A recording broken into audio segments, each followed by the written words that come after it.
Down to the left is a latecomer to industrial Belfast, a company called Short Brothers. They arrived here in the mid-1930s, just in time to play a major part in the war effort. They built 12 million aircraft components for Allied aircraft during World War II, as well as two very important aircraft of their own. One was the Short Sunderland, a flying boat used extensively during World War II for search and rescue missions for downed aircrew, and it was very successful. The other plane was a bomber, the Short Stirling, a four-engined heavy bomber, one of Britain's first. This was a plane that could reach and bomb Germany, and was one of the reasons Belfast would find itself a target for Luftwaffe in 1941.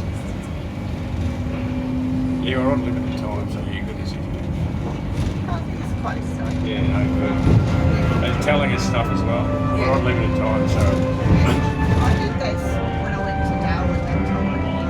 I went round on the bus and then the hour and then the next round when it started again, I said, to get off and go to the art gallery, went to the museum and then just waited for the We next jumped bus. on one at Galway, but I didn't understand.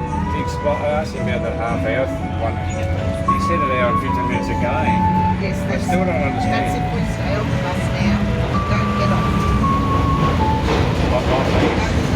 You're about to cross Queen's Bridge, which was opened in 1849, the year that Queen Victoria chose to visit Belfast. You can do the whole It was thing hoped now. that she would grant Belfast the honour of city status Okay. in recognition of Belfast's remarkable industrial development in the first half So you of could the do 19th that. century.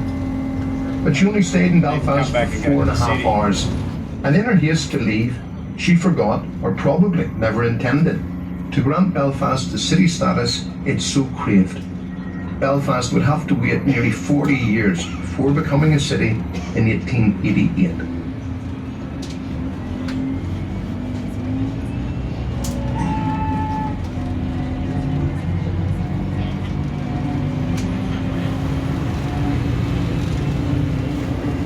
Over there is the To the left of the bridge, you will see the Waterfront Hall, not far. one of Europe's leading auditoriums and conference centres.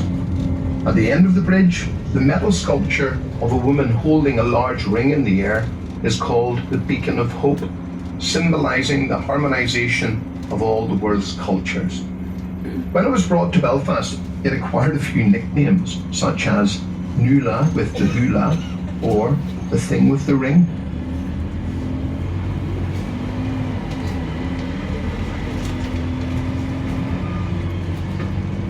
On the left is the Belfast Barge, a former working cargo barge called the MV Confiance that has been refurbished and opened as a maritime museum.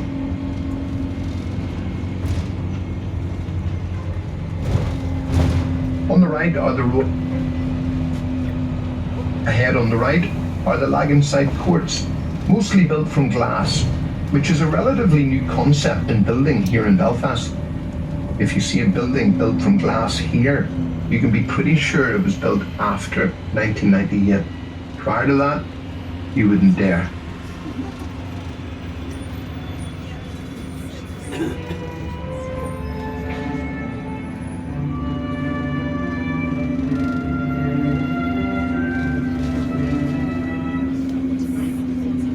On the right are the Royal Courts of Justice. Because they contain the High Court, they were a major target during the Troubles. They are protected by a blast wall, 10 foot thick in parts, to protect the building from car bombs, the bomb of choice back then. To capture it. Yeah, wow. Oh, I think it is. We are now approaching our stop for St. George's Market. This market was recently voted the best indoor market in the British Isles by the Indoor Markets Association of the British Isles. The market is open on Fridays, Saturdays and Sundays. If you are leaving us here, please remember to take your headphones and all of your belongings with you.